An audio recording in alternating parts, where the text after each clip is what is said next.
J'aimerais vous présenter un graphique que j'ai vu récemment. Un professeur d'économie à Harvard a demandé à plus de 5000 Américains comment ils pensaient que la richesse était distribuée aux États-Unis. Voici comment ils ont répondu. Réduisons les 311 millions d'Américains à 100 personnes, pour faire simple.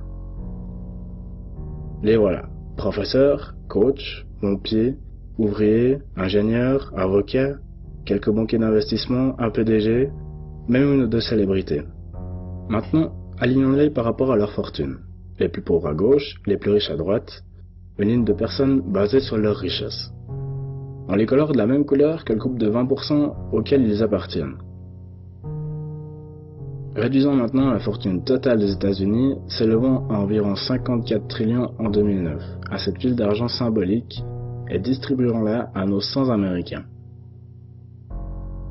Bon, voilà maintenant l'idéal, qu'on a demandé à ces 5000 Américains quelque chose comme cette courbe.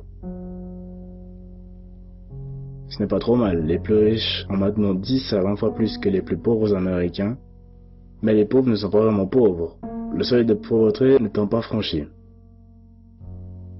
Nous avons une classe moyenne en super santé, avec une transition en douceur vers la richesse.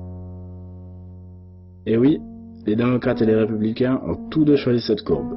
9 personnes sur 10, 92%, ont dit que c'était une bonne distribution idéale de la richesse américaine. Mais avançons. Voici comment les gens pensent que la richesse aux États-Unis est distribuée. Clairement pas autant équitable. Mais pour moi, ceci semble plutôt pas mal. Oui, les 20 à 30% plus pauvres commencent à souffrir un peu comparé à la courbe idéale. Et la classe moyenne est certainement moins aisée qu'avant. Alors que les riches font environ 100 fois plus que les Américains les plus pauvres, et environ 10 fois plus que la classe moyenne. Malheureusement, ça ne s'approche même pas de la réalité. Voici la réelle distribution de richesse aux États-Unis. Les Américains les plus pauvres n'apparaissent même pas, et on distingue à peine la classe moyenne des pauvres. Même les riches, entre 80 et 90%, sont moins bien lotis. En fait, seuls les 10% les plus riches s'en sortent mieux. Et à quel point? Tellement plus riches que le top 2 à 5% est hors du graphique. Et le top 1%? Ce type a une pile d'argent 10 fois plus grande que ce qu'on peut afficher sur le graphique. Voilà sa pile d'argent une fois réempilée. C'est le top 1% dont on a tant entendu parler. Tellement d'argent dans ses poches que je dois lui faire une nouvelle colonne pour lui tout seul parce qu'il ne tient pas sur mon graphique. 1% des Américains possèdent 40% de toute la richesse des États-Unis. Les 80% les plus pauvres, 8 personnes sur 10 ou 8 ans de bonhomme ici, ont seulement 7% à se partager et ceci n'a cessé de s'empirer au cours de ces dernières années.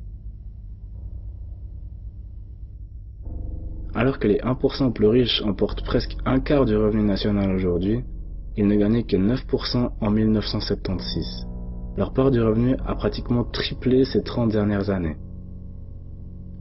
Le top 1% possède la moitié des actions, obligations et fonds de placement, alors que les 50% les plus pauvres ne possèdent que 0,5% de ces investissements. Ce qui veut dire qu'ils n'investissent pas, ils vivent. Pensez-vous vraiment qu'un PDG travaille 380 fois plus que son employé moyen? Son employé moyen, pas l'employé le moins payé de l'entreprise. L'employé moyen doit travailler plus d'1 mois pour gagner ce que le PDG gagne en 1 heure. Il faut juste que nous nous réveillons et que nous réalisions que la réalité n'est pas du tout comme nous le pensons.